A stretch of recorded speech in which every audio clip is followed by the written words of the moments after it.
College sports sideline props.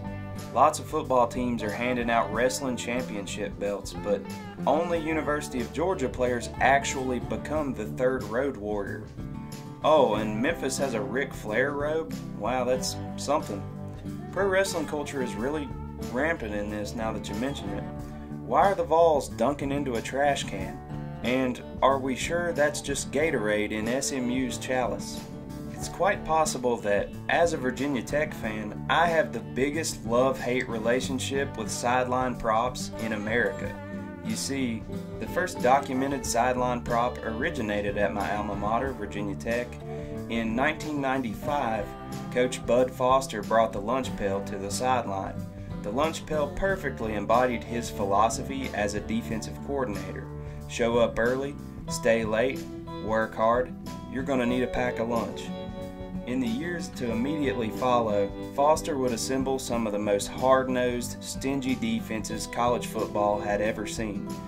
But for every blue-collar farm town in the mountains of Virginia, there's a flashy, unapologetic rival from a coastal metropolis that functions to antagonize them.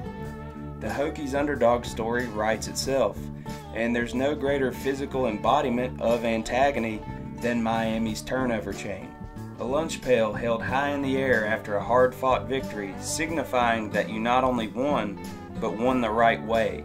You respected the opponent, the referees, the fans, and you respected yourself.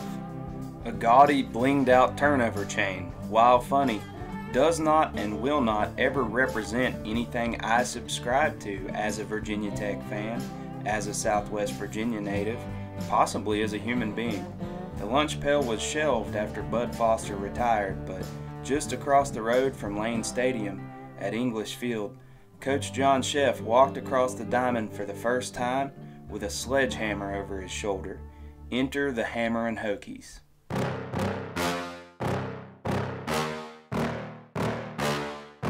Yeah. Please tell me that I can't, that I won't, that I fail, that I'll never make it out, yeah.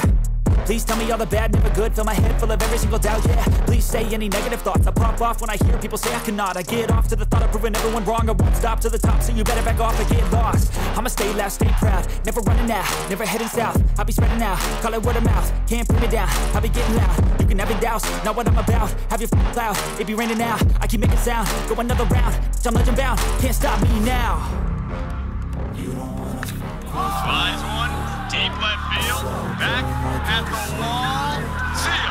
Hard run shot, Tanner Schobel. 3-0 Tech. Just tell me that I can.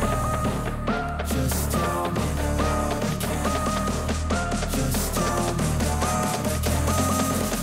Just tell me that I can.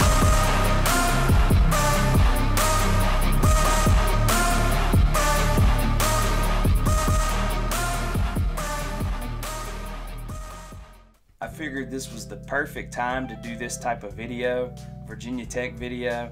If nothing else, just as a time capsule of where we are right now with Virginia Tech sports. Virginia Tech baseball is ranked 3rd in the country, their highest ever, with an overall record of 38-11. Got the W against Duke last night, and this weekend series will conclude regular season play. Virginia Tech softball, also number 3 in the country. They've gone as high as number 2 this season. They begin hosting an NCAA regional today. And don't let my football intro fool you. I'm not delusional anymore that Virginia Tech is just a one-dimensional football school.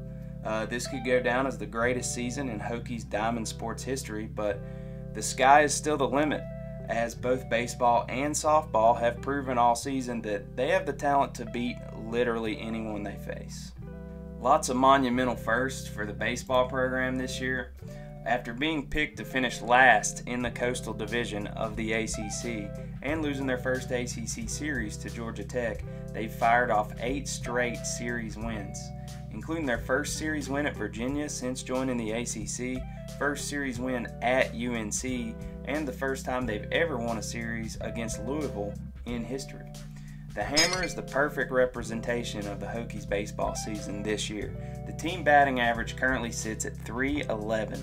They lead the nation with an average of 2.6 doubles per game, 4th in the country with an even 2 average of home runs per game, and they're on pace to send over 100 balls over the wall this year. They currently sit at 97 home runs. Second highest slugging percentage behind the number 1 ranked Tennessee Vols. Top to bottom, this lineup is just, it's killer, man. They hit often and they hit for power. They're just so much fun to watch. These guys are all rising on MLB prospect boards, but outfielder Gavin Cross has been there all year. He started the season as the number 5 prospect in college baseball. I've seen him as high as number 2 on some lists. He's a local guy who stayed home, and he's made a heck of a name for himself. Infielders Tanner Schobel and Cade Hunter lead the team in home runs at 15 apiece so far.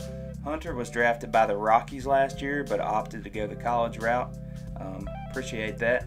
Eduardo Malinowski was a transfer portal pickup from Penn. He'll get drafted. Jack Hurley will get drafted. Nick Biddison will get drafted. If you have a dynasty fantasy baseball team, the Hokies roster is just a cheat sheet, man. Pick all these guys up. They're going far, seriously. So if you just casually watch college baseball or your team's out of it, you don't have a dog in the fight, you should latch onto this team pushing towards Omaha, man. Roll with my dark horse Hokies. Keep a sledgehammer by your side during these games. You're going to need it. Also, I'm not liable for any damage to your house. Go Hokies!